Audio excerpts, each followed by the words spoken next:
दोस्तों, भगवान श्री कृष्ण अर्जुन को दुख से बचने का सरल उपाय बताते हुए कहते हैं कि हे अर्जुन, हम और तुम यह शरीर नहीं हैं। हम तो इस शरीर के अंदर रहने वाली आत्माएं हैं। यह शरीर तो ऐसा है जैसे हमारे रथ हैं। हम उनके स्वामी हैं। जैसे रथ के टूटने से स्वामी नहीं टूटता, उसी प्रकार शरीर के सुख और दुख आत्मा को सुखी या दुखी नहीं करते। अर्जुन कहते हैं, यदि हम आत्मा हैं तो फिर ये सुख या दुख का आभास हमारी आत्मा को क्यों होता है। भगवान बोले, यह सुख या दुख का आभास आत्मा को नहीं होता, केवल शरीर को होता है। अब अर्जुन ने कहा, तो फिर आत्मा को क्या होता है।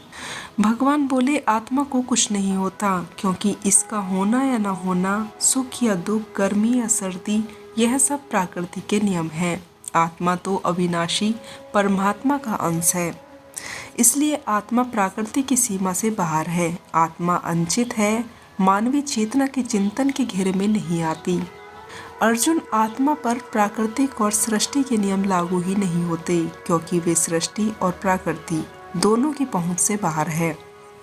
जैसे एक चिंगारी अग्नि का ही अंश होती है, वैसे ही आत्मा परमात्मा का ही अंश होता है। इसलिए वह नित्य जन्मा, सनातन और सर्वव्यापी है, स्थिर रहने वाला और अचल है। हे पार्थ, आत्मा को न कोई शस्त्र काट सकता है और न ही उसे अग्नि जला सकती है। इसको जल नहीं गला सकता और न ही वायु इसको सुखा सकती है। हे अर्जुन, यह सब समझकर तुम्हें न किसी के मरने का शोक करना चाहिए और न ही किसी के न मरने की खुशी का प्रदर्शन करना चाहिए। यह सब मानकर भी कि आत्मा नित्य सनातन, जिसे शस्त्र नहीं काट सकते, आग नहीं जला सकती, फिर भी प्राणी की आत्मा को दुख सुख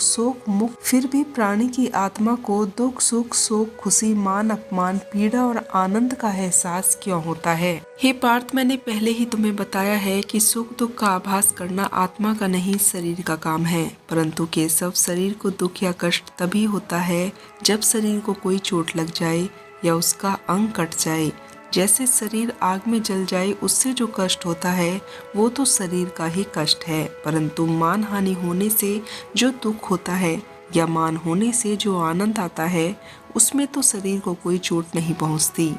वो मान हानि का दुख, वो कीर्ति का कष्ट तो आत्मा को ही होता है ना अर्जुन। ये कीर्ति अपकीर्ति, मान अपमान, ये लाभ हानि, ये जीतने का आनंद, ये हारने का कष्ट, यह भी आत्मा को नहीं होता। यह आत्मा का काम नहीं है, यह तो मन की शरारत है।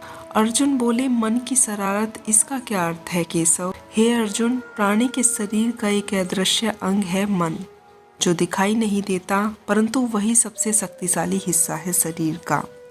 भगवान श्री कृष्ण बोले, ये याद रखो कि मन शरीर का हिस्सा है, उसका आत्मा से कोई संबंध नहीं है। यदि रथ में बैठा हुआ रथ का स्वामी है, तो मन शरीर रूपी रथ का सारथी है। ये मन ही इंद्रियों के घोड़े को इधर उधर भटकाता है।